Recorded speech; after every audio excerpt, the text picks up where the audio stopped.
The Florida Gulf Coast has a different rhythm than the Keys or the Atlantic side. Slower water, maybe. Lazier heat.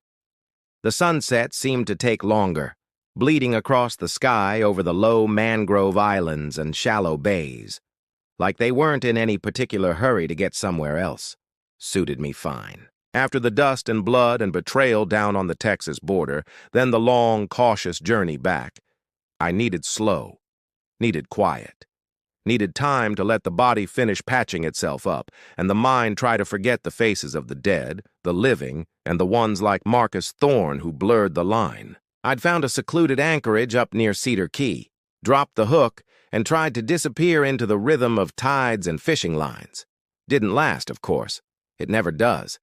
He came putt-putting out from the mainland late one sticky afternoon in a rented Gino, the little boat looking ridiculously inadequate on the choppy bay water. He wore a cheap, ill-fitting blue blazer over a sweat-stained white shirt, a wildly patterned tie knotted too tight, and dress shoes that were already getting scuffed by salt water.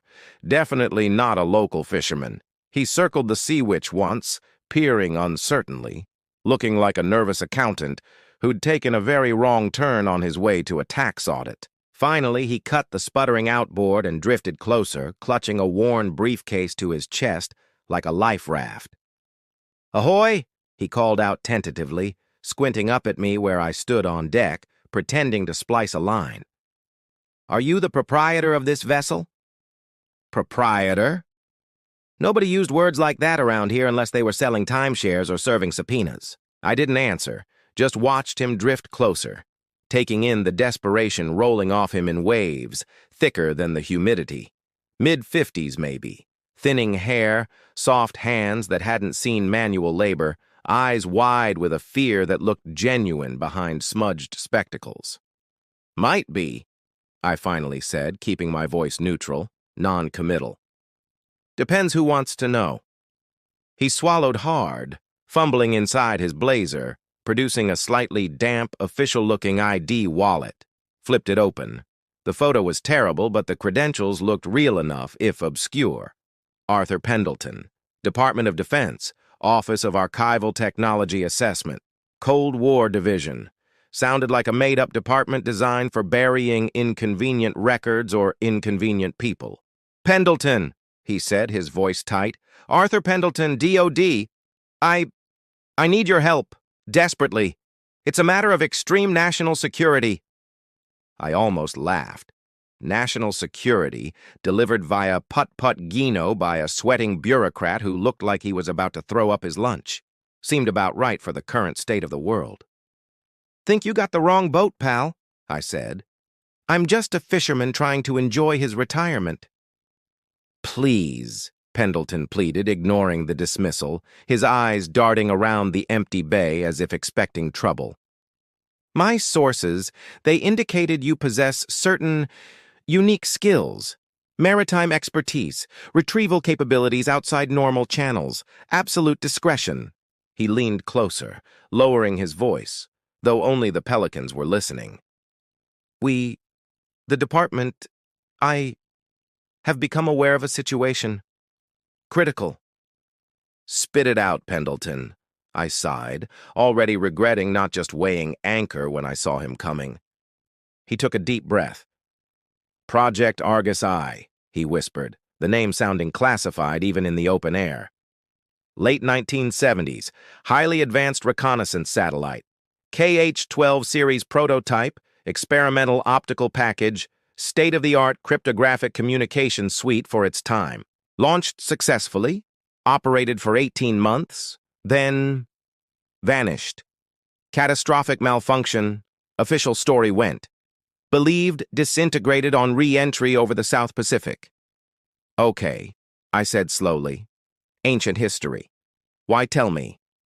"Because it didn't disintegrate," Pendleton said, his voice barely audible now, sweat beading on his forehead. "It malfunctioned, yes, but fell into a stable, decaying orbit, eventually impacting largely intact in the deep waters of the Gulf of Mexico decades ago. Classified irretrievably lost. Until 3 weeks ago." "What happened 3 weeks ago?" "A submersible survey vehicle, privately operated, mapping potential deep-sea drilling sites for an oil consortium, detected a debris field in the Sigsbee Plain region. Unusual metallic signatures. They sent down an ROV for a closer look. Pendleton opened his briefcase with trembling hands, pulled out a blurry, watermarked sonar image. Looked like wreckage, all right. Twisted metal, debris. But the central object, undeniably spacecraft-like in origin. Argus Eye, or what's left of it. A recent underwater mudslide, possibly triggered by seismic activity, partially uncovered the main fuselage, including the primary sensor housing. So call the Navy, I said. Send down a salvage sub. Classified retrieval. Pendleton shook his head miserably. It's not that simple. The location is technically international waters. Claiming salvage rights overtly would trigger diplomatic incidents. The Russians, the Chinese, they still covet that generation of optical tech, the encryption algorithms, even degraded its valuable intelligence. He wiped his glasses nervously. And worse, the survey company that found it?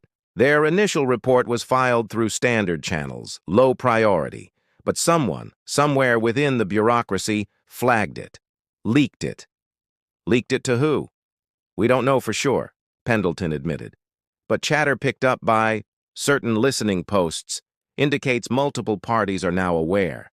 Foreign intelligence services are undoubtedly tasking assets, but also non-state actors.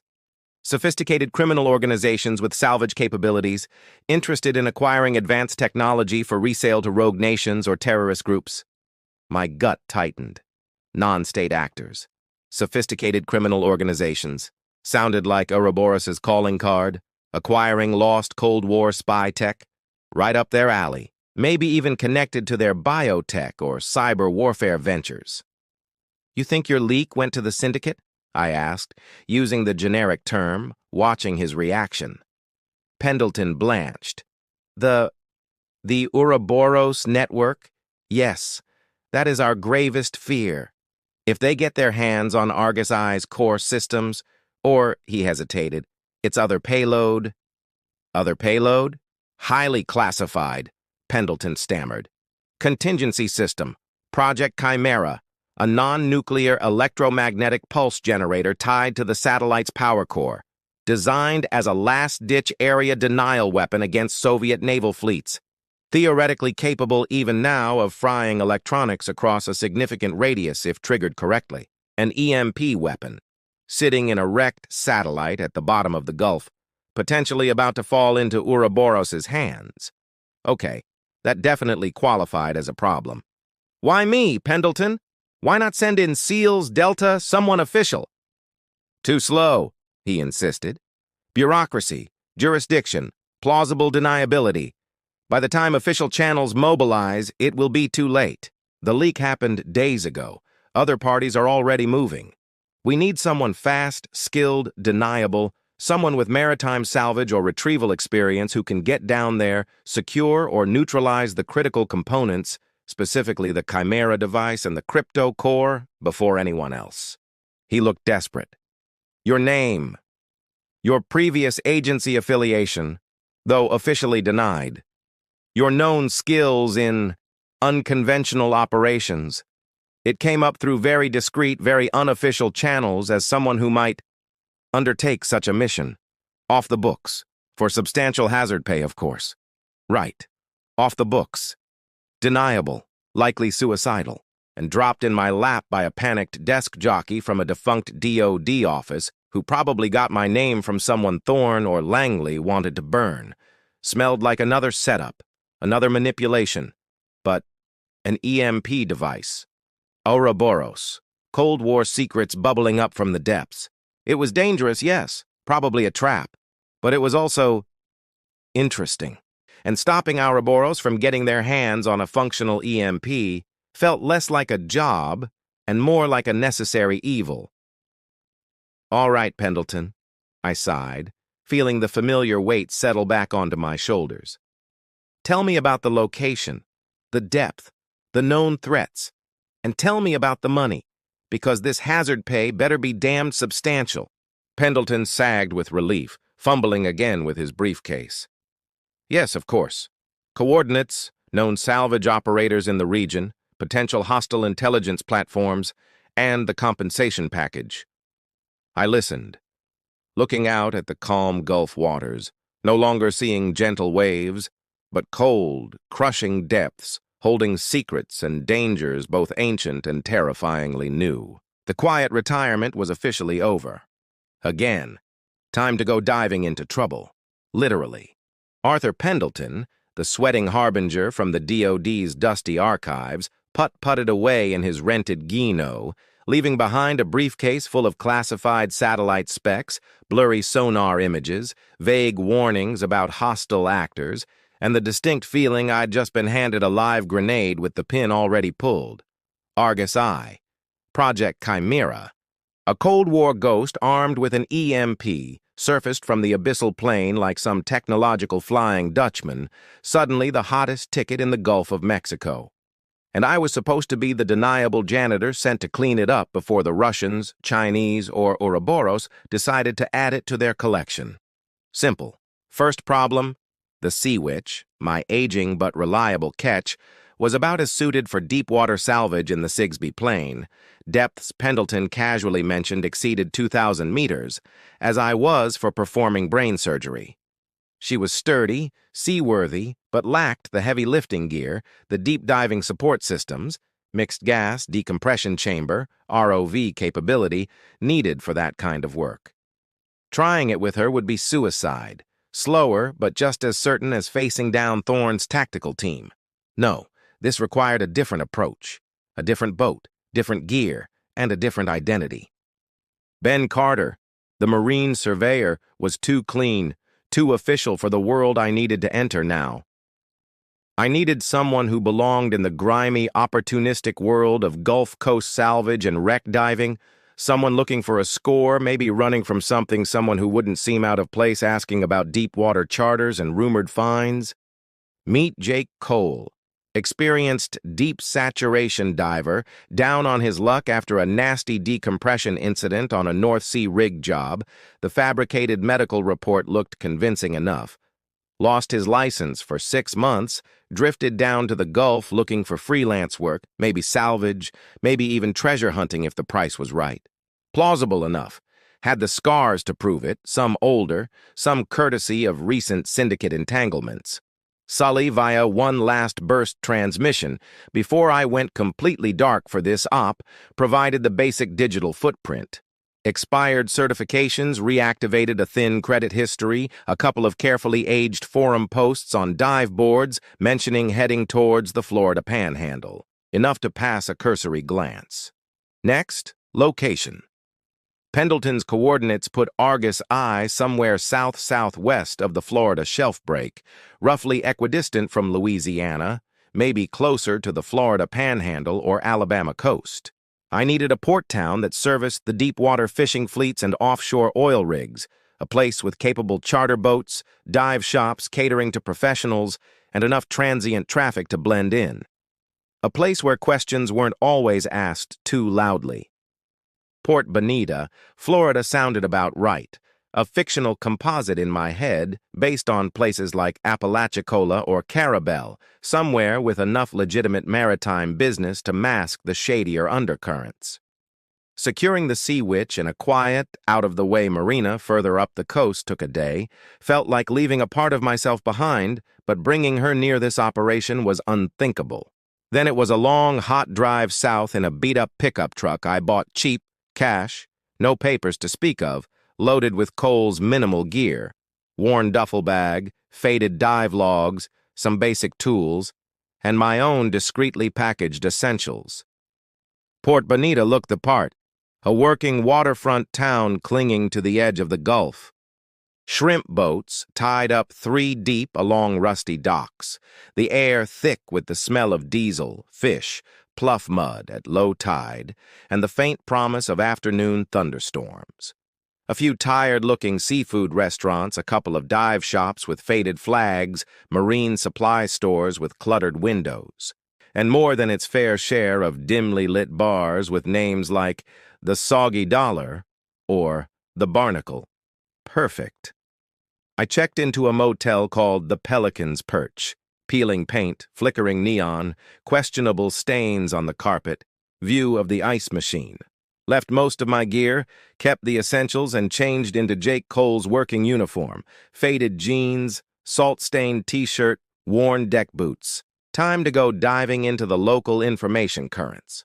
Started at the Crow's Nest, a dark, cool bar right on the main drag overlooking the fishing docks. Smelled of stale beer and regret. Ordered a draft, took a seat at the bar between a silent, granite-faced shrimper and a wiry guy arguing loudly with the TV about a baseball game. The bartender, a woman with seen-it-all eyes and hair dyed an improbable shade of red, wiped down the bar in front of me. "New in town?" she asked, her voice raspy. "Just got in," I said, adopting a slightly rougher edge to my voice. "Jake Cole, looking for work. Deep dive salvage, mostly." She raised an eyebrow. "Ain't much salvage work round here, 'cept maybe pulling up lost crab pots. Most deep stuff's out of NOLA or Galveston." "Heard different," I said casually, taking a sip of beer.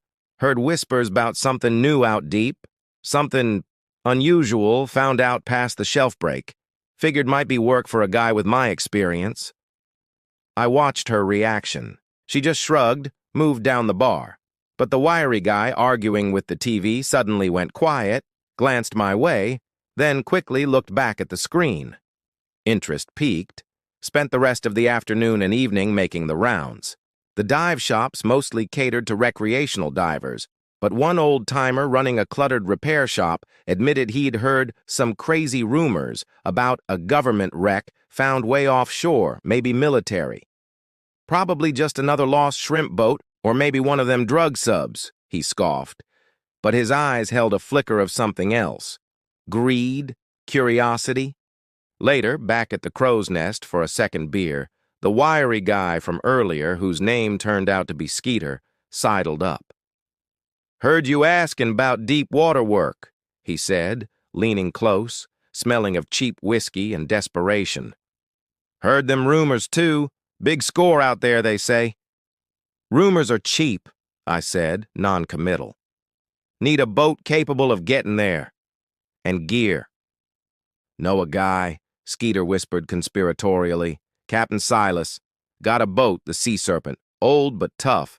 Handles deep water. He's been asking round too, looking for experienced deep divers, talking about forming a consortium for a special recovery job." He winked. "Maybe you two should talk." Interesting. Captain Silas. Sounded like local competition already mobilizing. Before I could press Skeeter further, a different conversation from a nearby booth caught my ear. Two rough-looking men, definitely not locals, maybe oil rig workers or merchant seamen, judging by their faded tattoos and hard stares, talking low but intensely in heavily accented English. Cajun French, maybe? Yeah, I heard Dubois' crew out of New Orleans already got their heavy lift gear mobilized, one muttered. Talking about heading for the Sigsbee area. "Yeah, but what about those weirdos in the Go Fast?" the other replied. "Saw 'em at the fuel dock yesterday. Spoke Russian or something. Looked like damn commandos. They ain't after shrimp. Russians. A professional crew out of New Orleans? Local players like Captain Silas forming consortiums?" Pendleton wasn't kidding. The word was definitely out. This wasn't just a retrieval mission anymore. It was a goddamn race. A demolition derby on the high seas, with a Cold War satellite packed with secrets and maybe an EMP as the finish line prize. And I was Jake Cole, arriving late to the starting line with nothing but a pocket full of government crypto and a bad feeling that was rapidly getting worse. I needed a boat. Needed gear. Needed Captain Silas, maybe. Needed to get out to Argus Eye before this whole situation turned into an international feeding frenzy. The trouble wasn't just potential anymore. It was already here, sharpening its teeth in the waterfront bars of Port Bonita. So the race was on. A Cold War ghost bubbling up from the abyss, and suddenly every bottom feeder, salvage hustler, and maybe worse, from New Orleans to God knows where, was sniffing around Port Bonita, looking to stake a claim.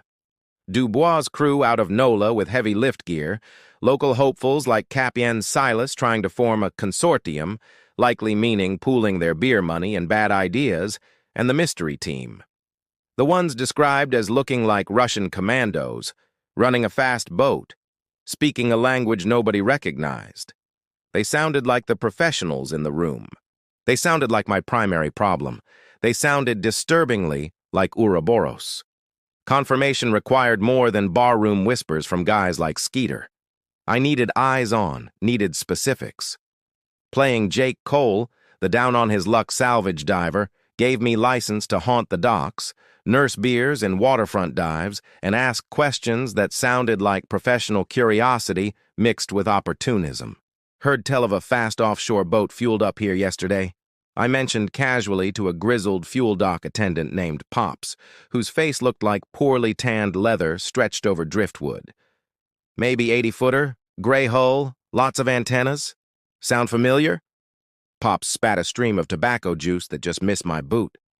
See lots of boats, friend. Rich boys playing Navy SEAL, weekend warriors thinking they're drug runners. He squinted at me. Why you asking? Looking to charter? Looking for work, I shrugged. Heard maybe they needed experienced deep water hands. Them boys? Pops chuckled, a dry, rasping sound. Didn't look like they needed help from nobody. Moved fast, paid cash, kept to themselves. Spoke something foreign. Looked mean enough to bite nails and spit rust. He wiped his hands on an oily rag. Docked over at the old Pelican Point Cannery berth for a few hours, then headed back out for sunset yesterday. Berths usually empty these days since the cannery shut down. Pelican Point Cannery. Edge of the industrial harbor, mostly derelict warehouses and collapsing piers, away from the main fishing fleet and marina traffic. Perfect place for a discreet operation. I thanked Pops, bought a lukewarm Coke from his machine, and ambled over that way, looking like just another guy killing time. The cannery complex was even more run down up close than it looked from the water. Fences sagged, windows were boarded up, seagulls wheeled overhead, crying mournfully. But the private berth Pops mentioned, tucked away behind a crumbling icehouse, was occupied.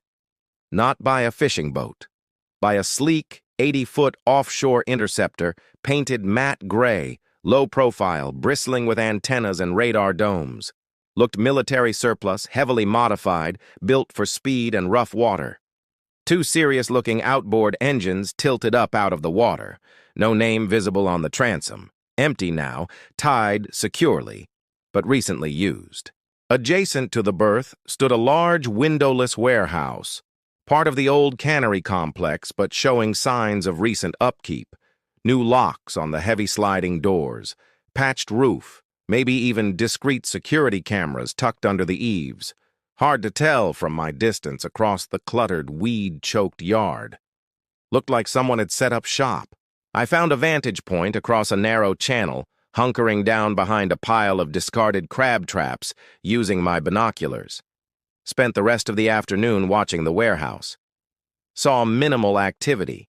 An unmarked panel van arrived, delivered several heavy-looking Pelican cases, then left quickly. Later, two men emerged from a side door, scanned the area, smoked cigarettes in silence, then went back inside. They wore practical work clothes, but moved with the coiled efficiency I recognized. Not Russian commandos necessarily, but definitely professional operators. The same breed as Croft's man, Jaguars, Mercs, Thorne's guards, Ouroboros foot soldiers. The pieces were fitting together, forming an ugly picture. This had to be them. Using this defunct cannery warehouse as their local base, the Gray Interceptor as their transport out to the Argus eyesight. But were they Ouroboros for sure? And what was their specific angle? Night fell. The warehouse remained mostly dark, just a couple of security lights casting harsh shadows. I needed confirmation. Risking exposure, I retreated to my pickup truck parked several blocks away, retrieved my secure comms tablet, and found a spot with intermittent public Wi-Fi near a closed bait shop. Triple encrypted burst to Sully. Mako to Sandman. Port Bonita FLAL vicinity. Possible Ouroboros cell active. Associated fast offshore vessel, gray interceptor type, approx 80 FT, and warehouse base, Pelican Point Cannery. Personnel match EE Merc profile. Query. Confirm Ouroboros tasking Argus I recovery Gulf region. Confirm motive objective. Urgent. The wait felt longer this time. Traffic hummed past on the nearby highway. Mosquitoes whined in my ear. Finally, the tablet chimed softly. Sandman to Mako. Confirmed. Ouroboros High Command views Argus I recovery. Critical priority. Asset Chimera. EMP. Secondary to core satellite tech. Optics. Comms encryption. Targeting data. Intel suggests plan is secure tech package. Scrub origins. Broker immediate sale. Highest bidder. Rogue state list likely. NK. Iran referenced internal chatter. Multiple assets likely tasked, including team matching EE description operating Gulf region. Stiletto team call sign maybe? Extreme caution advised.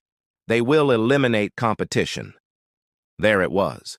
Ouroboros. Their objective? Grab the tech, sell it to the highest bidder among America's worst enemies. Project Chimera, the EMP, was just a bonus. And the team I was watching, maybe call sign Stiletto, was likely just one of several Ouroboros assets converging on the satellite. This race was getting crowded and deadly serious. I powered down the tablet, scrubbed the connection, stared back towards the dark warehouse complex across the water. Now I knew who one of the main competitors was, what they were after, and why. I still needed to find Captain Silas or someone else with a capable boat for my run, but knowing the syndicate was here, operating out of that warehouse, changed the game. It gave me a specific target to watch, maybe disrupt. Just before I pulled away, movement near the warehouse caught my eye again. A figure emerged from the same side door the guards had used earlier, not one of the grunts. This one moved differently. Tall, dressed in dark, functional clothing, surveyed the area with sharp, intelligent eyes, then spoke quietly into a comms unit. He paused, listening, then nodded and went back inside. Didn't get a clear look at his face in the poor light, but the confident posture, the way he commanded the space even in that brief moment, he felt like the leader. The man running the Stiletto team's operation here in Port Bonita. Okay, Ouroboros confirmed, motive confirmed, local base identified, lead operative sighted. The whispers in the marina had led me straight to the syndicate's doorstep.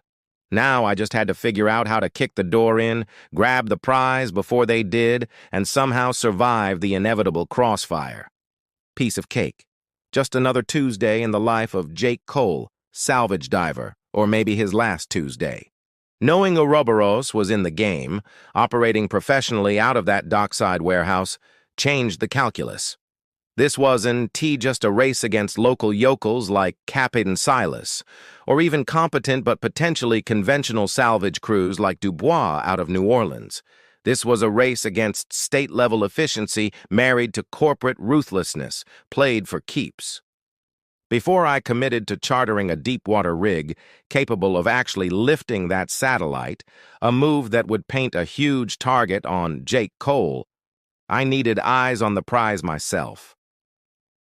Verify Pendleton's sonar images, check the wreck's condition, assess the depth, currents, and most importantly, see if anyone else had already set up shop down there. A quiet little midnight swim seemed in order. Getting out to the Sigsbee plane coordinates Pendleton provided, hundreds of miles out in the deep Gulf, required more than the Sea Witch could offer quickly or discreetly. I needed a faster boat with a plausible cover story. Found it after spreading some of Pendleton's crypto-laundered cash around the Port Bonita docks. Captain Joe Brody, owner of the Real Time, a sturdy but aging Bertram sport fisher, usually chartered for multi-day marlin trips. Brody was leathery taciturn, asked few questions as long as the charter fee was paid up front in cash, and seemed perfectly willing to believe Jake Cole wanted an overnight trip way offshore to test some experimental deep-water sonar for mapping potential artificial reef sites. Close enough. We left Port Bonita late in the afternoon, the Bertram pushing steadily south through the building offshore swell. Brody mostly kept to himself in the wheelhouse, leaving me alone on the aft deck assembling my gear under the guise of calibrating equipment. My kit was minimal, designed for reconnaissance, not heavy salvage. A high-performance closed-circuit rebreather for silent, bubble-free diving, essential for avoiding detection. A dry suit against the deep-water chill. Powerful LED dive lights. A compact handheld sonar unit. And my underwater defense system. A customized pneumatic spear gun firing hardened steel shafts, plus the heavy dive knife strapped to my calf. Not much against professionals with dedicated underwater weaponry, but better than harsh language. Night fell, vast and star-dusted over the empty expanse of the Gulf. Brody held course, guided by the GPS coordinates I'd given him, eventually throttling back in the approximate target zone. The water here was deep, black, the waves slapping rhythmically against the hull. Nothing on the surface radar for miles. Just us, the stars, and whatever secrets lay 2,000 meters below. "This is the spot you wanted to test your fish finder?" Brody asked over the intercom, his voice skeptical. "Ain't it nothing down there but mud and maybe some old wrecks nobody cares about?" "Data's data, Captain," I replied smoothly into the mic. "Gotta calibrate somewhere deep, going for a quick dive to check bottom conditions. Won't be long." He just grunted, clearly deciding my money was good regardless of my sanity. Slipping over the side into the black water felt like dropping off the edge of the world. The surface chop quickly gave way to immense, silent pressure as I descended, my dive light cutting a lonely beam through the infinite darkness. The rebreather scrubbed my exhaled CO2 silently, leaving only the faint rasp of my own breathing in my ears. Down, down, watching the depth gauge on my wrist computer tick relentlessly past milestones that would crush a lesser suit, or a lesser man. The cold seeped in despite the dry suit, a deep, bone-chilling cold unique to the abyssal depths. Just under 2,000 meters, my handheld sonar picked it up, a scattered debris field on the muddy bottom, confirming Pendleton's intel. I angled towards the largest concentration, my light beam finally finding it. Argus Eye, or what remained. It lay canted on its side, half buried in silt, surprisingly intact, despite the catastrophic re-entry and impact decades ago. A relic of Cold War ambition, gleaming dully under my light, titanium alloys, ceramic composites, the complex structure of the main sensor bus surprisingly recognizable from Pendleton's schematics. I could see the area near the stern where the Project Chimera EMP device was supposedly housed, seemingly undisturbed. I circled the wreckage slowly, documenting its position, condition, the surrounding debris field with the camera mounted on my wrist unit.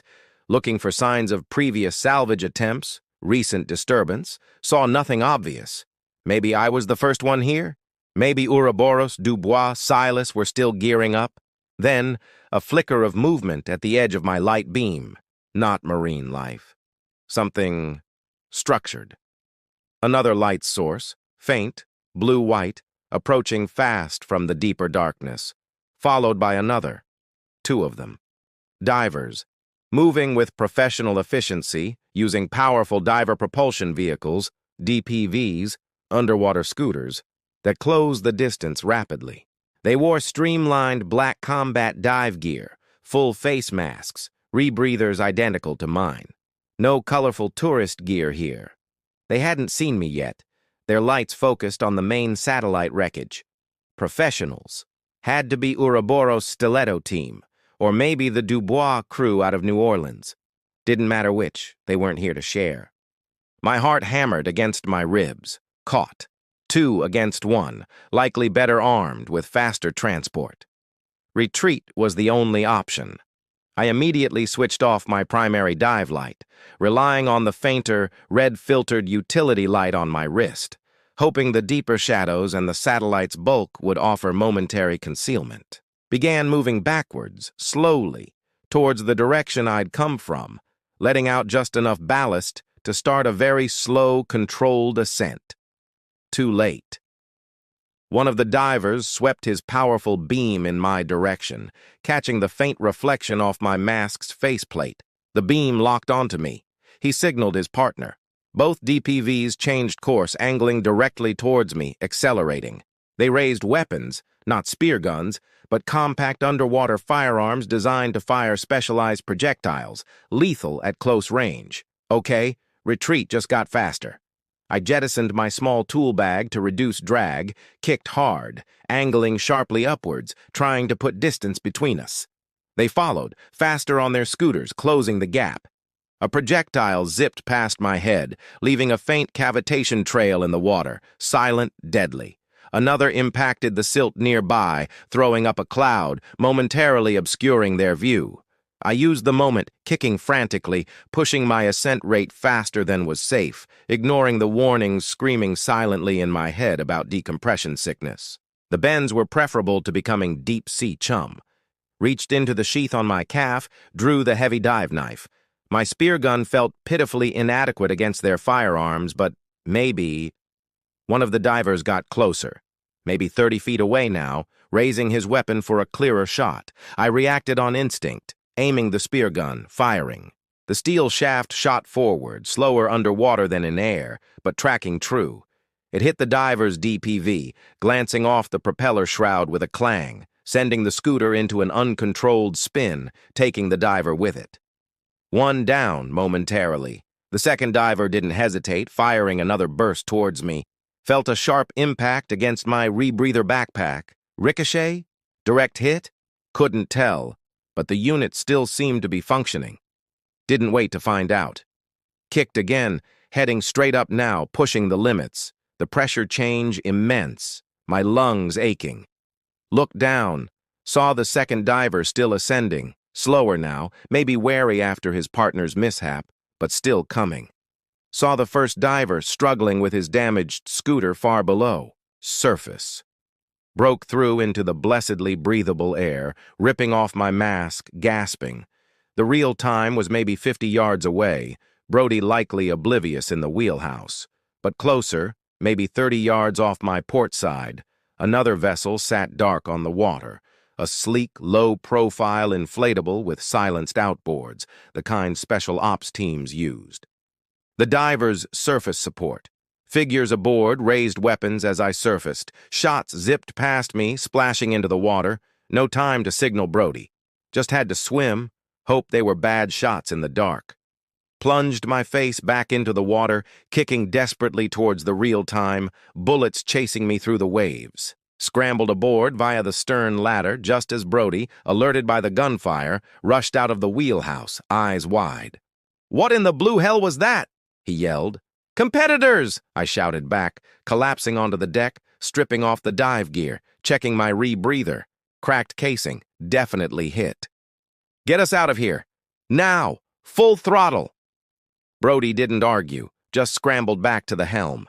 The Bertram's big engines roared to life, the boat leaping forward, heading north, away from the ambush site, away from the dark inflatable now speeding towards the spot where I'd surfaced. I lay there on the deck, gasping, bleeding from minor cuts, body screaming from the rapid ascent, adrenaline turning sour. I was alive, barely. I'd found Argus I, and confirmed unequivocally that the race was on. The opposition was professional, ruthless, and already waiting in the depths. Diving into trouble, I was already submerged. The ride back to Port Bonita aboard the Real Time was long and punctuated by silence, which suited me fine. Captain Joe Brody kept mostly to the wheelhouse, occasionally glancing back at me, where I huddled under a tarp on the aft deck, trying to ignore the throbbing in my muscles from the too rapid ascent and the sting of salt water in the various new cuts adorning my arms and face. The cracked casing on my rebreather backpack was a stark reminder of how close I'd come to becoming a permanent resident of the Sigsbee Plain. Brody didn't ask any more questions after my initial curt explanation about aggressive rival salvage claimants jumping the gun. He'd seen the gunfire, seen the dark inflatable that pursued us briefly before giving up the chase. He wasn't stupid. He also knew a hefty cash bonus slipped discreetly into his hand as we tied up back at the Port Bonita dock just before dawn encouraged selective amnesia. "You need anything else, Mr. Cole?" he'd said gruffly, not quite meeting my eye. "You call someone else. My snapper trips don't usually involve getting shot at." Fair enough. Back in the dubious sanctuary of my room at the Pelican's Perch, after peeling off the damp, torn dry suit liner and tending to my injuries with the limited supplies in my go-bag, I took stock. The recon dive confirmed 3 things. Argus Eye was down there, roughly where Pendleton said.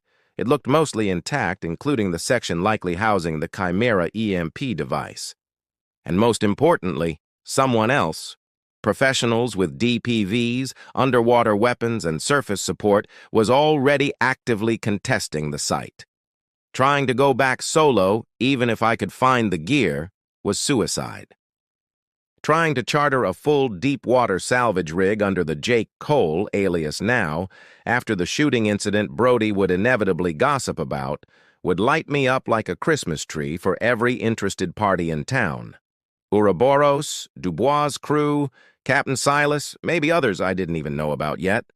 I needed a different angle, needed local knowledge, deep water expertise that didn't come with corporate logos or syndicate discipline, needed someone who knew these waters, knew the salvage game, maybe knew the players involved and might be willing to partner up for a cut. No questions asked. Which brought me back to Skeeter S. Booze-fueled mention of Cap and Silas and his consortium. Or maybe someone even saltier. I spent the day ostensibly recovering, keeping a low profile, but my ears were open. Made a quiet trip to the cluttered marine supply store near the fish docks, buying replacement parts for gear I didn't own, listening to the chatter. Picked up more rumors about the ghost wreck, the government prize. Heard Dubois' crew mentioned again, described as serious New Orleans money, brought their own gear. Heard Captain Silas was still trying to put together financing, bad-mouthing competitors, and heard another name dropped a couple of times, usually with a chuckle or a shake of the head. Red Malone. Red? Hell, Red claims he found Blackbeard's treasure last year, lost it in a hurricane, the supply store owner scoffed. Guy's full of stories. But, he added, lowering his voice slightly, damn if he don't know every wreck, every current, every hiding spot from here to the Yucatan. Done more deep dives on bad air than anyone else alive, or should be dead. Sounded promising, or disastrous. Usually both. Later that evening, nursing a beer back at the Crow S Nest, figured showing my face was less suspicious than hiding completely after chartering Brody, I found Red Malone holding court at the far end of the bar. He fit the description. 60-something, maybe older, face like a sun-baked walnut, framed by a wild mane of white hair escaping from under a faded canvas hat. One arm ended in a wicked-looking prosthetic hook, polished smooth from use, which he used with surprising dexterity to lift his glass. He was telling a loud, improbable story about wrestling a giant squid off the Campeche bank, punctuating it with booming laughter that showed nicotine-stained teeth. The small crowd around him seemed half amused, half skeptical. I waited until his audience drifted away, then ambled over, taking the adjacent stool, ordered another beer. Red glanced sideways, his eyes, surprisingly sharp and blue in that weathered face, giving me a quick, thorough appraisal. "Evening," he rumbled, his voice like rocks grinding together. "Don't recognize you. Passing through?" "Jake Cole," I said, offering a hand. He ignored it, gesturing with his hook towards his glass instead. I signaled the bartender for another round for both of us. "Just got in a few days ago. Looking for opportunities. Deep salvage." Red chuckled. "Deep salvage out of Port Bonita?" Son, you're either optimistic or out of your damn mind. Nothing out there but snapper and lost anchors. Heard different, I said, keeping it casual, echoing my earlier line. Heard talk of something interesting, out in the Sigsbee. Something maybe military? Red's eyes sharpened again, the jovial storyteller vanishing instantly. He took a long pull from his beer, studying me over the rim. Military junk? Lots of that down deep. Navy sunk half their fleet out there for target practice back in the day. Most of it ain't worth the gas to find it. This one sounds different, I pushed gently. Heard some serious folks are sniffing around it. Crew out of New Orleans. Maybe others. Red leaned back slightly, scratching his beard with his good hand. You hear a lot for a guy new in town. He took another drink. Suppose a fella did know about something like that. Something old, maybe sensitive, sitting pretty on the bottom, just waiting. What kind of opportunity would a fella like you be looking for? Partnership, maybe, I said. I got access to potential buyers interested in unique historical artifacts. Need someone with the boat, the gear, the know-how to handle a tricky deep-water recovery. Generous split, naturally. Red laughed again, but this time it held no humor. Buyers? Historical artifacts? Son, if what I think you're talking about is real, the only buyers interested are going to be Uncle Sam wanting his toy back, or folks who done to pay in cash. They pay in bullets if you cross 'em. He leaned closer, his voice dropping. Saw a boat out near those coordinates myself couple weeks back. Fast boat, gray, no name. Heavy antennas. Dropped divers, stayed maybe an hour, then vanished like smoke. Looked like spook work, or maybe pros looking to claim salvage before anyone else got wise. The Ouroboros interceptor. Red had seen them. Knew the approximate area. Knew it was serious. Was he warning me off or testing me? Pros don't scare me, I lied. Money's good enough. Risk is just part of the job. You got a boat capable of working that deep, Red? Got the gear? He eyed me again, calculations swirling in those sharp blue eyes. Greed versus caution. Might have access to what's needed, he admitted slowly. Got an old research vessel, the Sea Dog. Needs work, but she's got the depth capability, the winch power. Gear can be sourced. He paused. But a job like this, dangerous. Lots of players seem to be showing interest suddenly. Need serious backing, serious percentage. Backing's arranged, I assured him, projecting confidence I didn't feel. Percentage is negotiable based on results. Red grunted, finished his beer. All right, Cole. Maybe we talk more. Tomorrow. My boat, Sea Dog, Pier 7A. Bring charts, bring coffee, and bring something more convincing than bar talk. He slid off the stool, gave me one last searching look, then ambled out, his hook glinting under the dim bar lights. I watched him go. Red Malone. Salty informant? Treasure hunter? Con man? Probably all three. Questionable motives practically radiated off him. He knew more than he was letting on. Maybe about the Ouroboros crew, maybe about Silas or Dubois.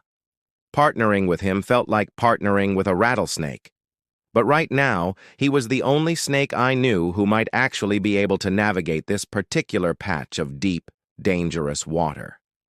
I finished my beer. Looked like Jake Cole was going into the salvage business with Captain Ahab's slightly shadier cousin. Red Malone's boat, the Sea Dog, looked like it had lost a few fights with hurricanes and maybe the taxman, but won anyway out of sheer stubbornness. Pier 7A was littered with its siblings, rusting trawlers and derelict workboats dreaming of scrapyards. But the Sea Dog, a converted 60-foot research vessel, had good bones beneath the peeling paint. I found Red in the wheelhouse, nursing a mug of coffee thick enough to patch potholes. All right, Cole, he grumbled, his prosthetic hook tapping a nautical chart. The Sigsbee Plain anomaly, this area here. His finger stabbed a point hundreds of miles offshore. Deep, 2,000 meters and, he lowered his voice, active. Active how? I asked. Active with folks who ain't broadcasting their intentions, he said grimly. Dubois' heavy salvage rig, the Poseidon's Fist, she fueled up and cleared the pass last night. And Captain Silas sailed yesterday, too, on a leaky supply boat. Place is gonna be crowded, so who are your buyers?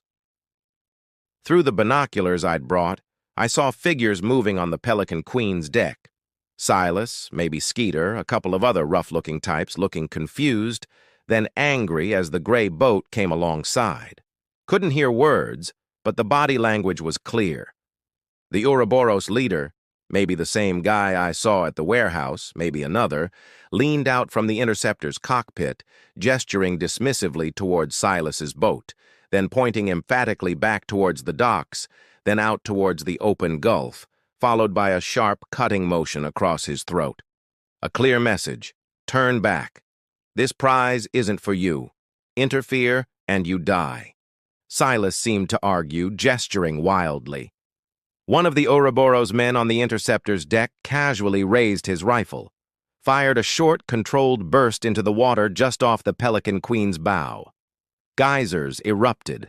Message received. Silas's boat immediately began turning, heading slowly, reluctantly, back toward its berth, shoulders slumped in defeat. The gray interceptor didn't wait. It spun around, engines roaring, and shot past our pier again, heading straight for the main channel exit towards the open gulf. As it passed, one of the figures on the aft deck raised his hand, pointed directly at the sea dog, then drew his finger across his own throat. The same message. Delivered personally this time. They knew Red was capable. They knew I'd been asking questions. They were clearing the field. "Son of a bitch!" Red exploded, slamming his good fist onto the chart table. "Think they can scare me off? Red Malone? I salvaged Rex when those punks were still in diapers." His face was flushed with anger, pride wounded. "They aren't just punks, Red," I said quietly, watching the interceptor disappear around the breakwater. "They're professionals, and they just declared this area a no-go zone. Nobody tells me where I can and can't salvage," Red snarled. He stabbed the engine ignition buttons. The Sea Dog's diesels coughed, then rumbled to life, deeper, heavier than the interceptor's whine. "Let us see how fast their fancy toy boat really is when it's got company." "Red, wait," I protested. "Chasing them now is suicide. They're better armed, faster." "Maybe," Red grinned, a wild look in his eyes, grabbing the wheel. "But I know these waters better, and the Sea Dog's got a few surprises they ain't counting on." He slammed the throttles forward. The old research vessel shuddered, then surged forward, pulling away from the pier, heading out into the channel in pursuit of the Ouroboros interceptor. My objective was recon, secure the satellite. Getting into a high-speed chase with heavily armed Ouroboros operatives before I even had a firm plan or proper gear wasn't on the agenda. But Red Malone, fueled by wounded pride and maybe a lifetime of bucking authority, had just thrown the agenda overboard. I checked the load in my pistol, braced myself against the bulkhead. Looked like Jake Cole's deep-water salvage career was starting with chasing shadows on the sunlit Gulf, with a potentially crazy old treasure hunter at the helm. This was going sideways fast. Chasing the gray Ouroboros interceptor in Red Malone, lumbering Sea Dog felt like a pickup truck trying to race a Formula One car.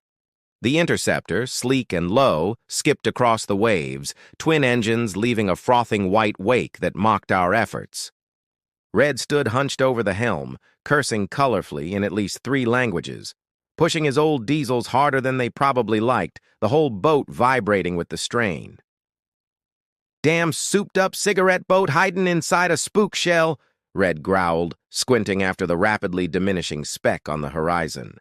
"Think they can just waltz into my gulf, shoot up my dock, threaten Red Malone and—" His rant was cut short by the thwack-thwack-thwack of heavy-caliber rounds stitching the water just off our port bow, followed immediately by another burst hitting the Sea Dog's reinforced wheelhouse glass, starring it, but thankfully not penetrating. "Get down!" I yelled, pulling Red away from the helm as more rounds hammered the superstructure. We hit the deck behind the dubious cover of the chart table as bullets pinged off the steel plating. The interceptor wasn't running anymore. It had slowed, circled back, and was now making deliberate firing passes, not aiming to sink us outright. Too much noise, maybe, but definitely aiming to cripple us, disable us, teach us a lesson. Professional intimidation. They shot out the main radar array, Red roared over the gunfire, pointing towards the mangled mess of wires and twisted metal where his primary scanner used to be. And the long-range radio antenna, son of a bitch! Another pass. This time they targeted the engine housing aft. Heavy rounds punched through the cowling, followed by a plume of black, greasy smoke and a distinct faltering in the rhythm of the port-side diesel. It coughed, sputtered, then died with a final wheezing gasp. We lost speed dramatically, wallowing now in the swell, listing slightly. The gray interceptor made one final, slow pass, maybe 50 yards off. Figures stood on deck, weapons still trained on us, faces invisible behind mirrored glasses and tactical gear. They watched us drift, crippled and smoking, for a long moment. Then, apparently satisfied we were no longer a threat, or worth the extra ammunition, the interceptor spun around and sped off again, disappearing quickly into the vastness of the Gulf, heading south towards the Sigsbee Plain, towards Argus Eye. Silence fell, broken only by the slap of waves against the hull, the crackle of small electrical fires near the damaged engine, and Red Malone's litany of incredibly creative profanity directed at the departed Ouroboros crew. "Well," Red finally spat, kicking a smoking piece of debris off the deck with his good leg. "That went about as well as expected." He glared at me. "Your private consortium better be paying for hull repairs, Cole, and a new radar, and maybe my damn chiropractor." "They will be," I assured him, my mind racing.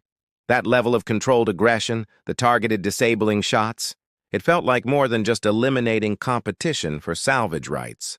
It felt personal, efficient, designed to neutralize any potential interference decisively. Why such extreme measures for an old piece of Cold War junk, even valuable spy tech? It didn't quite track.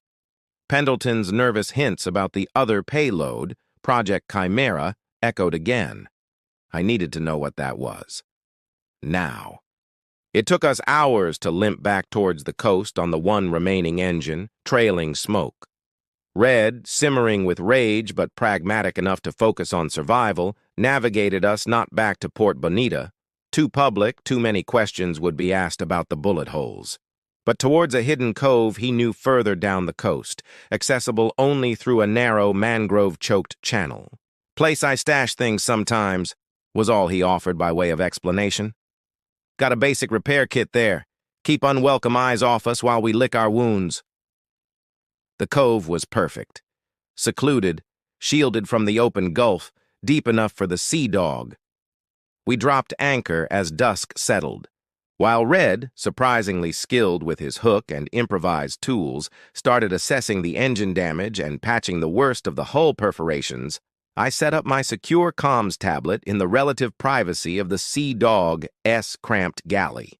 The signal was weak here, shielded by mangroves and distance, but after several tense minutes, I got the encrypted handshake with Sully. "Mako to Sandman," I typed, fingers flying. "Engaged presumed Stiletto Team Interceptor approx 100 miles SSW Port Bonita. Exchange of fire. Sea Dog disabled. Engines, comms, radar, non-critical hull damage." Stiletto Team proceeded south towards Argus Eye Chords. Their aggression level seems disproportionate for standard tech recovery. Need immediate clarification. Pendleton initial brief RE, Project Chimera. What is the secondary payload? Full specs. Urgency Alpha. The wait stretched, punctuated by the clang of Red working on the engine outside and the maddening buzz of mosquitoes finding their way into the galley. Finally, Sully's reply scrolled across the screen.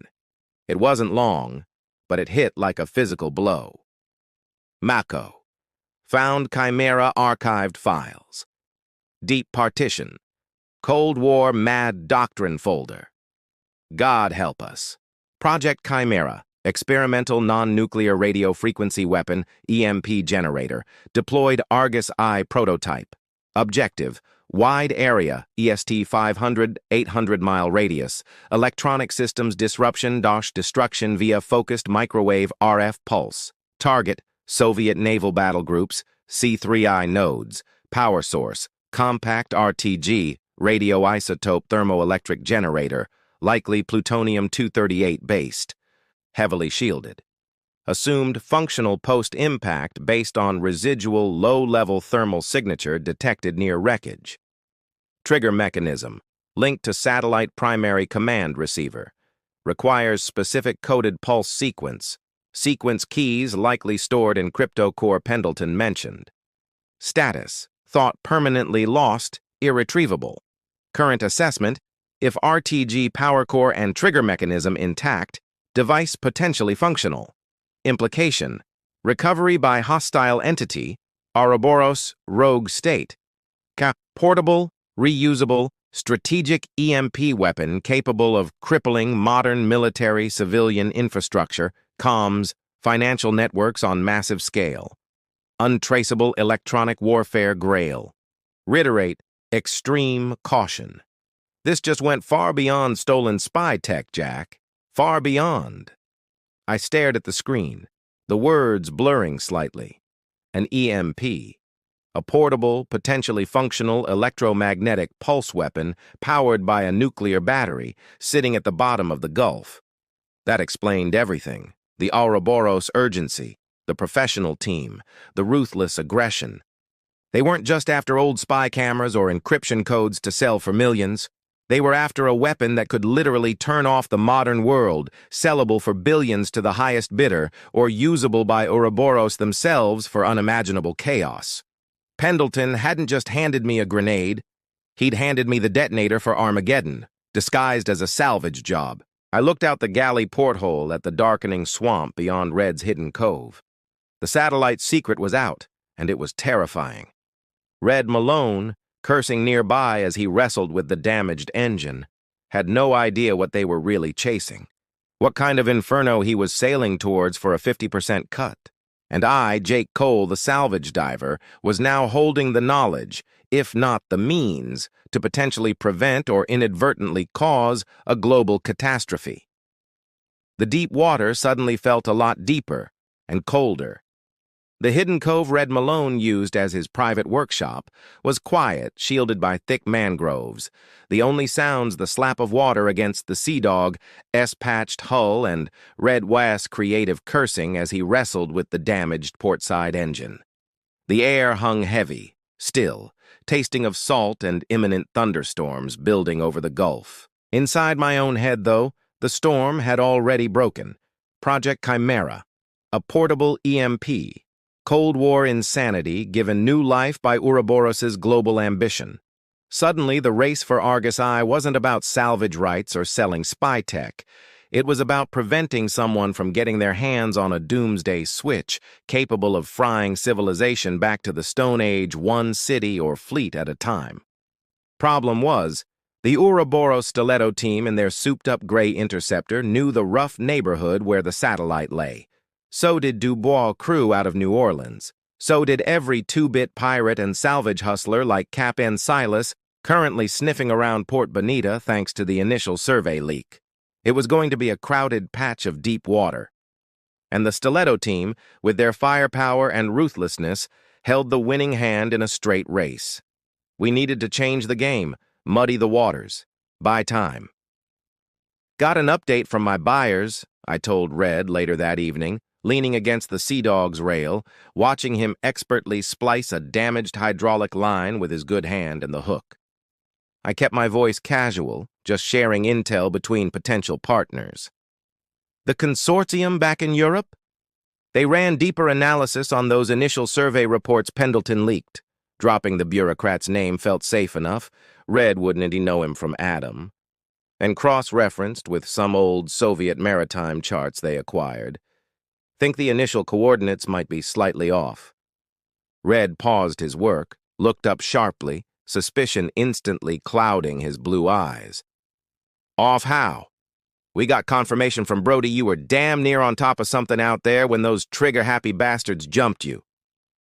Maybe, I shrugged. Maybe I found a debris field, but not the primary one. My buyers think the main fuselage, the valuable part with the, unique optical arrays, might have settled deeper, about 15 miles further southwest. In that trench area known for tricky currents. I pulled out a chart, tapped a plausible, nasty-looking patch of deep water I'd picked out earlier, deliberately miles away from the real coordinates Pendleton provided, and Sully likely held on file. Right about here. Red squinted at the chart, then at me. Southwest? Towards the Campeche slope? That's damn deep water, Cole. And foul bottom. Rocks, maybe even volcanic vents. Treacherous salvage. Which is why the payoff is potentially huge, I pressed, playing the greedy angle I knew he'd respond to. Less competition down there. Maybe why those gray boat commandos were trying so hard to scare everyone off the general area yesterday. Keep the real prize to themselves. I let that sink in. He grunted, thinking it over. Maybe liking the idea of outsmarting the pros. 15 miles southwest, he scratched his beard. Could be. Currents do funny things out there, and if those fancy bastards are focusing elsewhere... Exactly, I said. Thing is, Red, my buyers want confirmation before committing the kind of resources needed for a deep trench recovery, but they also want to discourage the competition currently sniffing around the wrong spot. I leaned in slightly. You still got contacts back in Port Bonita? Guys like Skeeter, maybe? Or connections into Silas's, or even Dubois' crews? Red's eyes narrowed again, understanding dawning. You want me to leak it? Let slip these revised coordinates? Send the whole damn pack chasing ghosts down a deep hole while we... What? Sit back and laugh? While we finish repairs properly, I corrected smoothly. And maybe prepare for a run to the real prize once the water clears a bit. Sow some confusion. Let them waste their fuel and time. Good business, isn't it? I made a show of pulling out another, smaller roll of crypto-funded cash. Maybe cover your communication expenses? Red eyed the cash, then grinned, a predatory flash of stained teeth. He liked the idea of playing trickster, especially against the pros who'd shot up his boat. All right, Cole, all right. I know a few fellas who owe me favors, a few more whose ears are always open, especially if they think they re-getting the inside scoop on Red Malone's next big score. He pocketed the cash. Can't guarantee who hears what or when, but I can definitely stir the pot back in Port Bonita with these new numbers. It took another day of hard work patching the Sea Dog's wounds, getting the port engine running reliably again, jury-rigging the essential navigation gear, patching the worst of the bullet holes.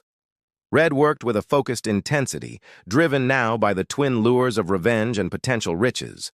During that time, he made several brief coded calls on his own satellite phone, likely setting the bait, leaking the false coordinates into the Port Bonita rumor mill. By the third morning after the ambush, the Sea Dog was functional, if not pretty. We slipped out of the hidden cove before dawn, heading not southwest towards the deep trench I'd fed Red, but south-southeast towards a point maybe 20 miles north of the false coordinates, close enough to observe but far enough to remain unseen. We cut the engines, drifting silent on the deep blue swells of the open Gulf.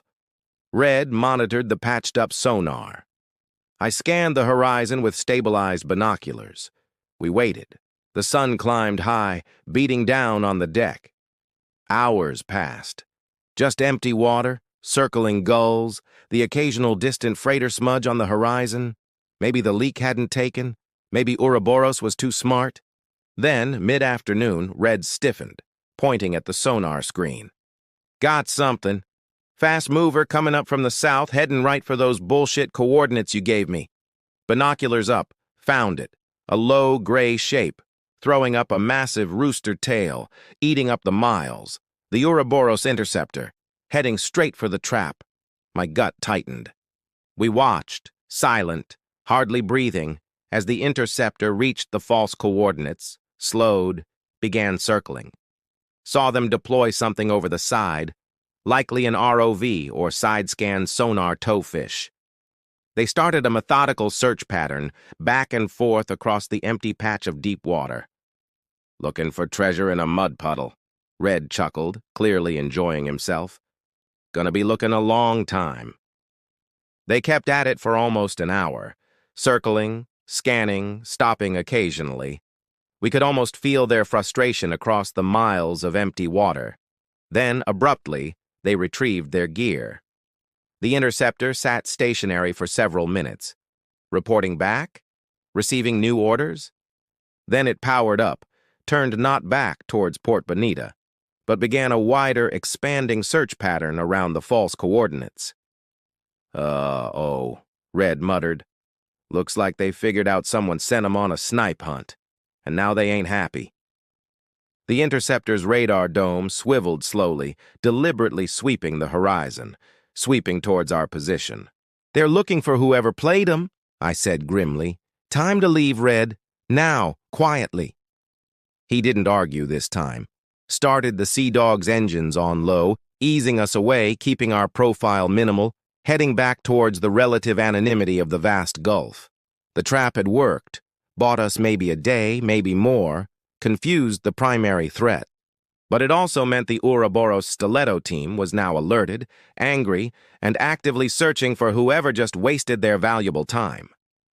We'd poked the hornet nest again, and this time, they knew someone was deliberately messing with them. The real dive for Argus I just got exponentially more dangerous. Putting distance between us and the duped Ouroboros crew felt good for about 10 minutes. Then the reality set in. We'd bought time, maybe, but we'd also confirmed their suspicions. Someone knowledgeable was playing games, someone else was after Argus I. They wouldn't stop looking, and when they found the real site, they'd be twice as angry and twice as cautious. The clock was ticking louder now, pushed by our own damn cleverness. Red Malone, meanwhile, seemed energized by the encounter, the brief taste of action, the satisfaction of putting one over on the fancy bastards in the gray boat. His initial suspicion of me seemed replaced by a grudging respect, or maybe just shared avarice. "All right, Cole," he rumbled, hunched over the charts again in the Sea Dog-esque cramped wheelhouse as we steamed steadily towards the coordinates Pendleton had provided, the real ones. "Fooled 'em good. Now let's go get paid." I didn't bother correcting his assumption about my motives. Let him think it was just about the salvage value. The truth about Project Chimera, the EMP, Ouroboros, that was knowledge best kept close, especially around a man whose loyalty likely shifted with the tide and the potential profit margin. "Just hope Dubois or Silas didn't beat us to it while we were playing games," I said, scanning the empty horizon. "Nah," Red scoffed. "Silas is running on fumes and borrowed gear. Dubois, he's professional, got the heavy rig, but slow. Takes time to mobilize that kind of deep water spread. We got the jump, long as we move fast." We reached the coordinates, a desolate patch of deep blue water under a hazy building sky, late the following afternoon. Nothing on the surface radar for 50 miles. Just us, the vastness of the Gulf, and 2,000 meters of crushing pressure separating us from a Cold War relic armed with potential Armageddon. The mood turned serious as Red began preparations. The Sea Dog, despite her rough appearance, transformed into a focused work platform, stabilizing outriggers deployed. The heavy A-frame crane groaned as Red tested its hydraulics. And from a protected bay below deck, he unveiled Davy Jones, Jr., his remotely operated vehicle. Looked like a battered yellow bathtub crossed with a deep-sea submersible, festooned with lights, cameras, manipulator arms, and connected by a thick umbilical cable to a control console in the wheelhouse that bristled with joysticks and flickering screens. "She ain't pretty, but she gets the job done," Red said with proprietary pride, running diagnostics. "Got sonar, high-res cameras, manipulator strong enough to attach a lift line, long as the target ain't sunk too deep in the mud." "I need eyes down there myself, Red," I told him, pulling my own compact rebreather unit from my bag. the one I'd managed to keep, along with the spear gun and knife. My dry suit needed patching after the last escape, but it would hold for a short dive. Need to check the housing for that optical array Pendleton mentioned. Assess structural integrity before we try attaching any lines. I needed to see the Chimera housing myself, see if it looked intact, potentially active. Red grunted. Suit yourself. Deeper than hell down there, Cole. Pressure'll squeeze you like a grape if that suit springs a leak, and nitrogen narcosis. She's a siren calling you home the wrong way. He looked me over. You sure you got the deep mix gas experience for this? Ain't like diving reefs in the Keys? I've managed, I said noncommittally, starting my gear checks. Breathing the helium-oxygen mix always felt strange, tinny, artificial. As I suited up, the weather began to turn. The hazy sky darkened rapidly. The wind picked up, kicking up whitecaps on the previously calm surface. A familiar, ominous green tint appeared on the western horizon. Squall line coming in, Red observed, sniffing the air. Nasty one by the look of it. Gonna make holding station tough. Can we still dive? ROV can handle it mostly. You? He eyed my gear doubtfully. Gonna be rough down there, too. Currents'll shift. Surface support gets dicey if these waves build much higher. No choice, I said grimly. Ouroboros won't wait for good weather. We get eyes on it now, mark the spot, maybe attach a preliminary guideline. The descent felt like sinking into primordial ink. Strapped into the deployment cage lowered by Red's crane, the surface storm already felt worlds away, replaced by the immense, crushing silence of the deep. Only the hiss of my rebreather, the thrum of my own pulse in my ears.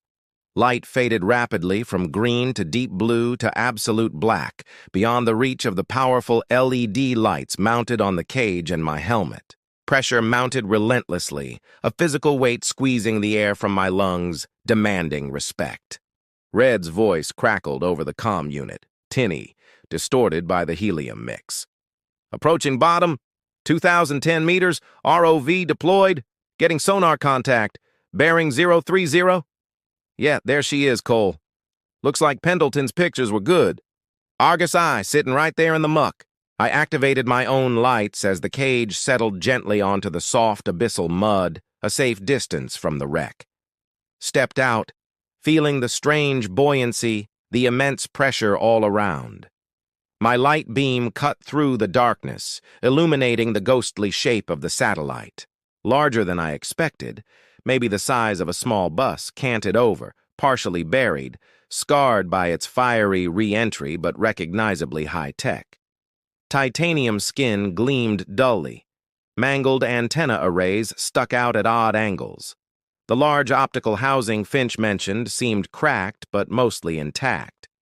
Towards the stern, the section Pendleton's schematics marked as containing the Chimera device looked undisturbed, sealed. Seeing it, Red, I transmitted back, my voice sounding unnaturally high-pitched from the heliox. Looks mostly intact. Moving closer to inspect the aft section housing. Careful, Jack, Red's voice crackled back, tense now. Surface conditions deteriorating fast. Waves hitting 10 feet, maybe more, hard to hold position. And, wait, getting another sonar contact. Faint. Coming up fast from below. Below? Out here? My head snapped around, peering into the oppressive blackness beyond my light beam. At first, nothing. Then, faint blue-white lights rising rapidly from the abyssal plain. 2, no, 3 of them, moving with silent predatory speed. DPVs, just like before. Red, we got company, I yelled into the comm. Hostile divers, 3 of them, approaching fast. Damn it!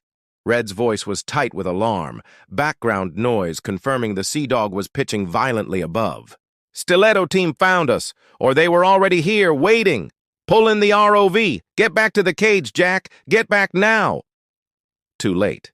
The lead diver, sleek in black combat gear, was already angling towards me, raising an underwater rifle. The other two fanned out, flanking, cutting off my retreat towards the deployment cage. Trapped. 2,000 meters down, storm raging above, facing 3 professional killers armed for underwater combat with only a spear gun and a knife. The odds hadn't just gotten worse, they'd evaporated entirely. The deep, cold, crushing darkness suddenly felt like a tomb closing in. 2,000 meters down, the silence wasn't peaceful.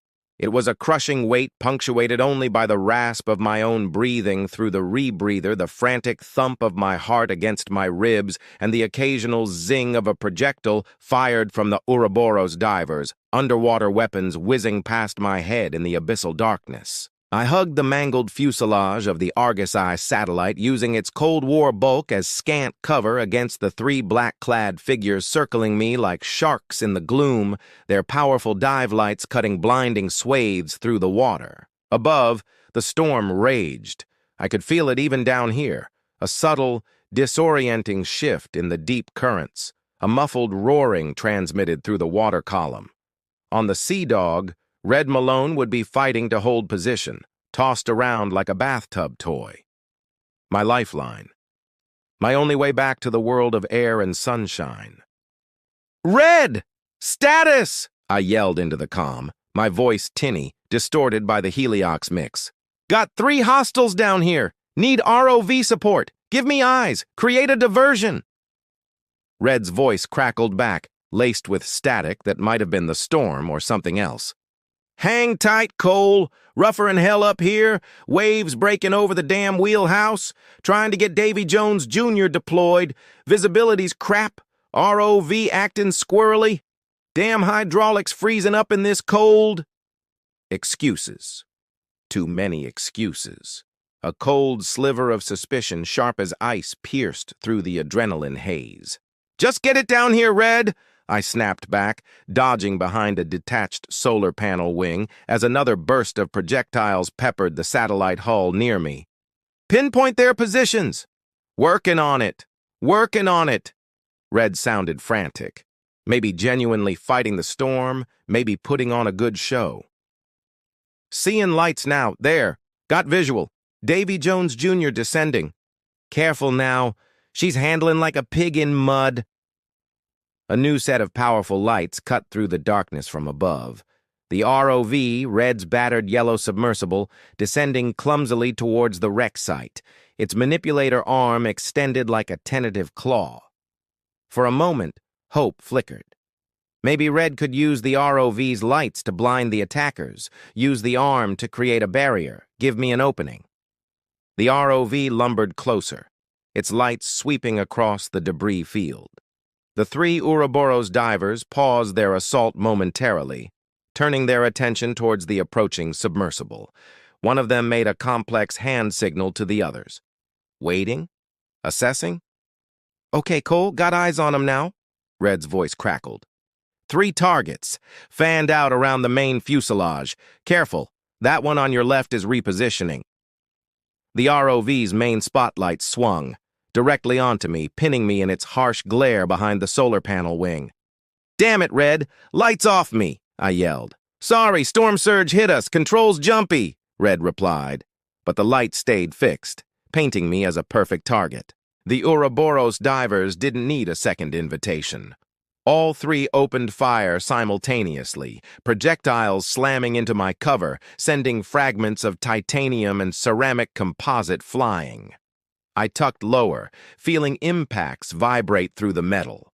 Then, the ROV's manipulator arm, the one Red claimed had glitching hydraulics, extended with surprising speed and precision, not towards the attackers, towards me. It slammed down onto the muddy seabed just beside my position, stirring up a massive cloud of silt, momentarily blinding everyone, including me. "Whoops! Lost control there! Silt stirred up!" Red's voice feigned panic over the comms. But as the silt began to clear, I saw the manipulator arm wasn't retracting. It was probing, deliberately pinning a piece of satellite wreckage against my left leg, trapping it against the muddy bottom. Not a fatal blow, but enough to immobilize me. "System failure, arms jammed!" Red shouted, the lie now blatant, insulting. Can't retract! Damn piece of junk! The betrayal hit me then, cold and absolute, cutting deeper than any knife. Red Malone, the salty old treasure hunter, the raconteur, the man supposedly helping me for a 50% cut, he'd sold me out. Cut a deal with the Ouroboros team, maybe contacted via their surface vessel during the storm. Agreed to help them trap me, deliver me gift-wrapped, in exchange for his own skin, maybe a bigger piece of the pie once I was out of the picture. The warnings, the shared danger, the camaraderie forged under fire back at the dock. All bullshit. Just another layer of the con. Rage, cold and pure, burned through me, momentarily eclipsing the pain and the fear. He'd left me here to die, 2,000 meters down, pinned like an insect, while Thorne's killers closed in. The two Ouroboros divers who hadn't been hit by my earlier spear gun shot, where was that third guy, were advancing cautiously now through the settling silt, weapons ready, sensing the kill. The ROV held my leg fast, Red Malone's mechanical Judas pinning me for the slaughter. Okay, Red. Okay, Thorne. You want to fight? You got one. Ignoring the agony in my leg, ignoring the low air warning starting to chirp in my earpiece, I twisted my body, grabbed the heavy dive knife from my calf sheath. They expected me to panic, to struggle against the manipulator arm. Instead, I focused on the immediate threat. One diver was slightly ahead, closer. As he emerged fully from the silt cloud, raising his weapon for the kill shot, I lunged upwards from my pinned position as much as I could, driving the heavy dive knife hard into the articulated joint of his armored suit, just below the neck seal. Not aiming to pierce the armor, but to sever hydraulics, air hoses, anything vital. His shot went wide as he jerked back in surprise and pain. Bubbles streamed from the damaged joint. He clawed at his neck, his movement suddenly clumsy. Panicked. One down, maybe. The second diver reacted instantly, firing towards me. I ducked back behind the wreckage as projectiles sparked off the metal. Pinned again. But now only one diver remained actively engaging me, and the ROV. Its camera eye was fixed on me. Red Malone undoubtedly watching the whole thing unfold from the relative safety of the storm-tossed Sea Dog above. Fine, Red. You want to watch? Watch this. Using my free leg, I kicked hard against the seabed, stirring up another blinding cloud of silt, directly in front of the ROV's camera lens. Simultaneously, I threw my remaining strength into wrenching my trapped leg. Pain exploded up my thigh, but something gave, not the ROV arm, but the piece of satellite debris it was pinning me with shifted slightly in the soft mud. Enough. I pulled my leg free, ignoring the fire ripping through torn muscles. Scrambled backwards through the silt cloud, deeper into the satellite wreckage maze. Heard the remaining diver firing blindly into the cloud. Heard Red cursing over the open comm channel, likely having lost visual from the ROV. I found a temporary hiding spot inside the satellite's fractured sensor housing, catching my breath, assessing. Rebreather damaged but still functioning, just. Air critically low, leg screaming. One diver may be disabled, one still hunting me, and the ROV piloted by a traitor somewhere nearby in the darkness. Escape to the surface seemed impossible. Survival down here measured in minutes. The submerged betrayal had left me utterly alone, in the deepest, darkest hole imaginable, with death closing in from all sides. Improvisation wasn't just an option, it was the only thing left. Trapped, 2,000 meters down inside the guts of a dead satellite, with my ride home actively trying to help the two professionals outside kill me, air supply critically low, rebreather likely compromised from the earlier fight, legs screaming, knife my only reliable weapon. Not optimal. Red Malone. Treachery echoed over the comms link I hadn't bothered shutting off. Maybe some morbid curiosity made me want to hear his final excuses. Lost visual, stiletto lead, Red was saying, his voice artificially strained, feigning distress caused by the ROV camera feed I'd conveniently filled with silt. Damn machine's blind down here now. He could be anywhere in that wreckage. Liar. He knew exactly where the ROV had pinned me moments before. He was giving his new partner's deniability while ensuring I didn't surface. Fine, Red. Let's make this interesting. If I was going out, I wasn't leaving Project Chimera intact for these bastards. Escape seemed impossible, but maybe neutralization wasn't. Pendleton's schematics, glimpsed briefly, showed the RTG power core, and the EMP trigger mechanism housed in a shielded compartment near the satellite AS original thruster assembly. If I could reach it, breach it, damage that core or the trigger, game over for everyone.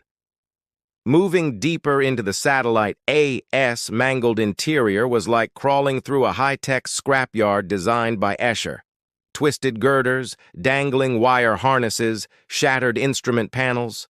My dive light cut weak, shifting beams through the profound darkness, illuminating cramped passageways, slick with decades of accumulated abyssal muck. Outside, I could see the intermittent sweep of the Ouroboros divers' powerful lights, probing the wreckage, searching for me. They moved cautiously now, maybe wary after their teammate bought it, or maybe just methodical. Found the compartment right where the schematics indicated.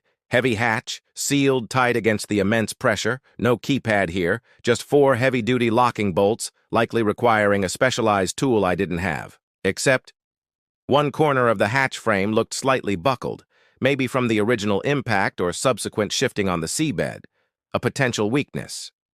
Using the heavy dive knife, I started working on the buckled edge, trying to pry, to gain purchase, needing to somehow pop the internal seals or shear the locking bolts through leverage. Metal screeched, a horribly loud sound in the crushing silence, likely audible to the divers outside. Sweat beaded inside my mask, mingling with the condensation. My muscles burned, air rasped thin through the damaged rebreather. A bright light suddenly flooded the compartment through a fractured viewport nearby. One of the divers peering in had spotted me. He signaled his partner. Their lights converged on my position. No more stealth. I abandoned the hatch, scrambled back into a T-junction in the corridor, just as projectiles from their underwater rifles began slamming into the bulkhead where I'd been working. They knew where I was, knew I was trying to access the Chimera core. They came in fast now, one from each direction of the T-junction, trying to pin me in a crossfire. Classic room-clearing tactic, adapted for 0G and 0 visibility. I ducked low behind a chunk of fallen machinery. One diver emerged into the junction, rifle up, light beam sweeping. I lunged, not with the knife, but grabbing a loose piece of heavy conduit, swinging it like a club.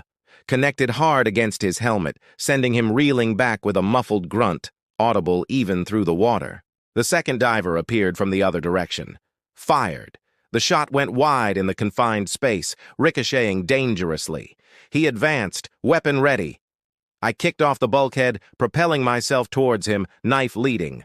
He tried to bring his rifle to bear, but I was too close, inside his effective range. Slammed into him.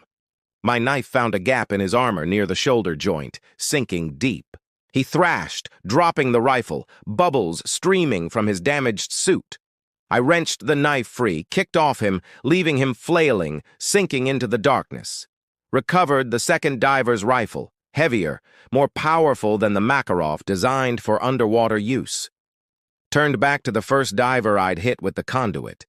He was recovering, shaking his head, raising his own weapon. I didn't hesitate, firing a short burst from the captured rifle. The heavy projectiles slammed into his chest plate, staggering him, likely causing massive internal trauma even if they didn't fully penetrate.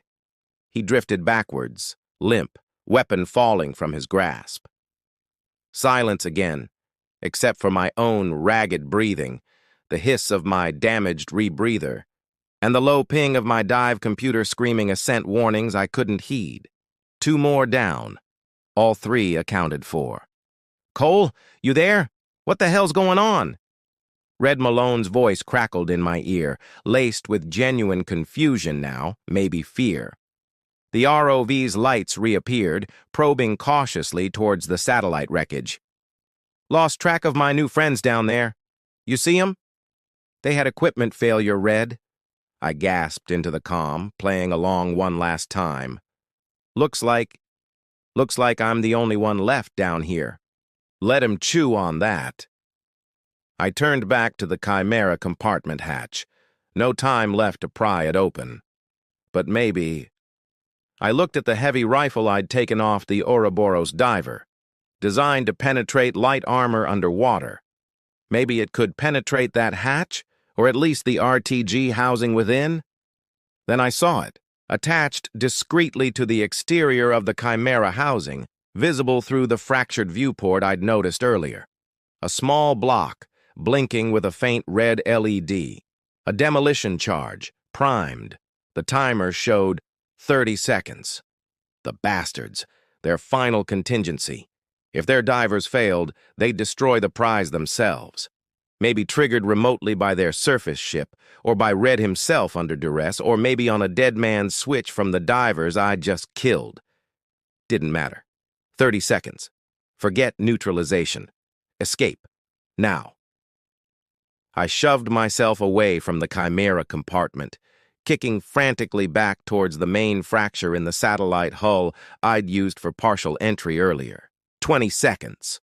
My rebreather was definitely failing now, the air tasting thin, toxic. Lungs burning, legs screaming, 15 seconds. Pushed through the jagged opening, back out into the crushing blackness of the open water. Kicked upwards, towards the surface 2 kilometers above, an impossible distance. 10 seconds. Jettisoned the borrowed rifle, anything that added drag. Clawed at the inflation toggle for my emergency life vest. 5 seconds. 4. 3. Pulled the toggle. The vest inflated rapidly, yanking me upwards with violent acceleration, just as the seabed below erupted in a silent, monstrous concussion. The shockwave slammed into me like a physical blow, tumbling me end over end, ripping my mask away. My ears, my lungs felt like they were imploding from the pressure wave. Stars exploded behind my eyes. The last thing I saw before blackness claimed me was a rapidly expanding cloud of debris and churned mud where Argus Eye used to be, illuminated briefly by the internal detonation. Then, nothing but the silent, relentless ascent towards a surface I wasn't sure I'd reach alive. Chapter 12. Consciousness returned violently, wrenched from the black, silent void by the desperate primal need for air. I choked, gagged, sucking in a glorious, painful breath of salt-laced wind as my head broke the choppy surface of the Gulf. Above, the sky was still dark, but tinged with the faintest pre-dawn gray.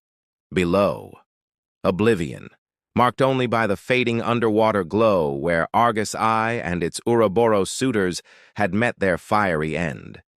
My life vest held me high, bobbing in the swell amidst scattered, unrecognizable debris. Pain was a symphony. My legs screaming, my arm throbbing, my lungs feeling like they'd been scraped raw by the pressure wave, my head pounding from the rapid ascent and likely concussion. Alive. Somehow. Then, cutting through the wind and waves, came the low thrum of powerful engines. Not the Coast Guard cutters I'd seen converging on the Serafina wreck. This sound was deeper, quieter, more purposeful. A sleek, dark, go-fast boat, running without lights, materialized out of the gloom, Sully's promised pickup arriving with unnerving efficiency. Figures moved on deck, hauled me aboard like a waterlogged piece of driftwood, their faces hidden by shadows and watch caps.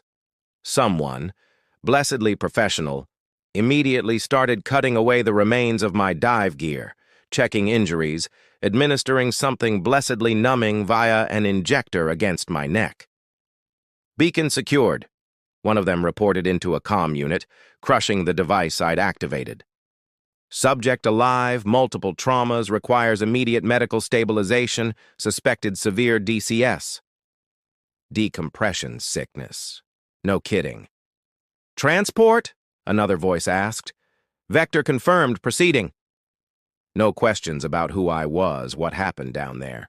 Just cold, clinical efficiency. Sully's people or contractors he trusted implicitly. The go-fast boat banked hard, engines roaring now, heading away from the Argus Eye site at speed, leaving the depths to keep their secrets for a little longer. The rest of the trip was a morphine-laced haze. Recovery this time wasn't just aches and pains, it was a deep, cellular exhaustion, the kind that came from pushing your body past multiple breaking points and surviving betrayal 2,000 meters underwater. Sully arranged for a private clinic again, this one maybe in the Caymans or some other anonymous Caribbean haven, staffed by quiet doctors who specialized in mending people who didn't officially exist and whose injuries couldn't be explained by falling off bar stools. Weeks passed in a quiet room overlooking turquoise water, filled with physical therapy that felt like slow torture, decompression treatments that played havoc with my equilibrium, and long hours staring at the ceiling, contemplating the sheer bloody cost of staying alive in this business. Sully checked in occasionally via secure video link, feeding me filtered updates. The Argus Eye incident was buried deep. Official reports vaguely referenced seismic activity triggering the release of naturally occurring volatile gas pockets on the seabed, resulting in an underwater explosion and the tragic loss of an unidentified research submersible sighted in the area. A convenient cover story likely cooked up by Pendleton's more competent colleagues to explain away the Ouroboros vessel and divers without mentioning lost spy satellites or EMPs. Pendleton himself was apparently relieved, promoted sideways to an even more obscure archival division, his career saved by the problem simply disappearing in a deep-sea fireball. Red Malone and the Sea Dog vanished without a trace. Maybe Ouroboros cleaned up that loose end after Red served his purpose. Maybe the old pirate just sailed away with a fat payoff. I didn't particularly care which. Eventually, pronounced fit for travel, if not exactly fighting trim, Sully arranged my quiet return to Florida.